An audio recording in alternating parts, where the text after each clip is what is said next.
ಚಿಕ್ಕಮಗಳೂರು ತಾಲೂಕು ಪ್ರಾಥಮಿಕ ಸಹಕಾರ ಕೃಷಿ ಮತ್ತು ಗ್ರಾಮೀಣ ಅಭಿವೃದ್ಧಿ ಬ್ಯಾಂಕಿಗೆ ನೂತನ ಅಧ್ಯಕ್ಷರಾಗಿ ಶುಕ್ರವಾರ ಕೆಪಿ ಸತೀಶ್ ಗೌಡ ಮತ್ತು ಉಪಾಧ್ಯಕ್ಷರಾಗಿ ಎಲ್ಆರ್ ಈಶ್ವರಪ್ಪ ಅವಿರೋಧವಾಗಿ ಆಯ್ಕೆಯಾದರು.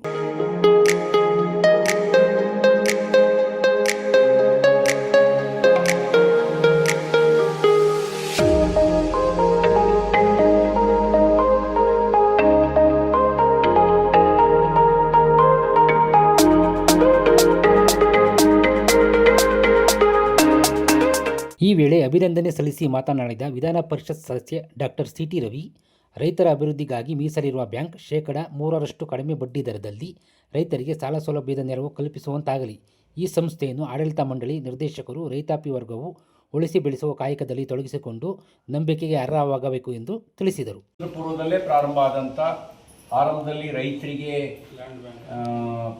ಭೂ ಅಭಿವೃದ್ಧಿ ಬ್ಯಾಂಕ್ ಆಗಿ ಸಾಲ ಕೊಡ್ತಕ್ಕಂಥ ಲ್ಯಾಂಡ್ ಬ್ಯಾಂಕ್ ಆಗಿ ಪ್ರಾರಂಭಿಸಿದಂಥ ಈ ಬ್ಯಾಂಕು ಇವತ್ತು ಹತ್ತತ್ರ 94 ವರ್ಷಗಳನ್ನು ಪೂರ್ಣಗೊಳಿಸಿ ಈಗ ಈ ಬ್ಯಾಂಕಿನ ನೂತನ ಅಧ್ಯಕ್ಷರಾಗಿ ಸತೀಶ್ ಅವರು, ಹಾಗೆಯೇ ಈಶಣ್ಣ ಅವರು ಉಪಾಧ್ಯಕ್ಷರಾಗಿ ಈಶಣ್ಣ ಅವರು ಎಲ್ಲ ಸರ್ವ ನಿರ್ದೇಶಕರ ಸಹಕಾರದಿಂದ ಸರ್ವಾನುಮತದಿಂದ ಆಯ್ಕೆಯಾಗಿದ್ದಾರೆ. ಅವರಿಗೆ ಅಭಿನಂದನೆಗಳನ್ನು ಸಲ್ಲಿಸ್ತೀನಿ. ಬ್ಯಾಂಕ್ನ ನೂತನ ಅಧ್ಯಕ್ಷ ಕೆಪಿ ಸತೀಶ್ ಗೌಡ ಮಾತನಾಡಿ, ಎನ್ಡಿಎ ಮೈತ್ರಿಯಂತೆ ಬ್ಯಾಂಕ್ ಆಡಳಿತ ಮಂಡಳಿಯ 2ನೇ ಅವಧಿಗೆ ಜೆಡಿಎಸ್ ನಿರ್ದೇಶಕರಿಗೆ ಅವಕಾಶ ಕಲ್ಪಿಸಲಾಗಿದೆ. ಈ ಅವಧಿಯಲ್ಲಿ ಬ್ಯಾಂಕ್ ಅಭಿವೃದ್ಧಿ ಹಾಗೂ ರೈತರ ನೆರವಿಗಾಗಿ ಸದಾಕಾಲ ನಿರತವಾಗಲಿದೆ ಎಂದು ತಿಳಿಸಿದರು. ತಾಲೂಕಿನ ಬಿ ಕಾರ್ಡ್ ಬ್ಯಾಂಕಿನ 2ನೇ ಅವಧಿಯ ಅಧ್ಯಕ್ಷರು ಮತ್ತು ಉಪಾಧ್ಯಕ್ಷರ ಚುನಾವಣೆ ಈ ದಿನ ನಡೆದಿದ್ದು, ಜಾತ್ಯತೀತ ಜನತಾದಳ ಹಾಗೂ ಭಾರತೀಯ ಜನತಾ ಪಾರ್ಟಿಯ ಮೈತ್ರಿಯಂತೆ 1ನೇ ಅವಧಿಗೆ ಮೈತ್ರಿಯ ಪ್ರಕಾರ ಭಾರತೀಯ ಜನತಾ ಪಾರ್ಟಿಗೆ ಅಧಿಕಾರವನ್ನು ಅಧ್ಯಕ್ಷರು ಮತ್ತು ಉಪಾಧ್ಯಕ್ಷರನ್ನು ಕೊಟ್ಟಿದ್ದು, ಈಗ 2ನೇ ಅವಧಿಗೆ ಜನತಾದಳಕ್ಕೆ ಭಾರತೀಯ ಜನತಾ ಪಾರ್ಟಿಯವರು ನಮಗೆ ಅಧಿಕಾರವನ್ನು ಕೊಟ್ಟಿರ್ತಾರೆ.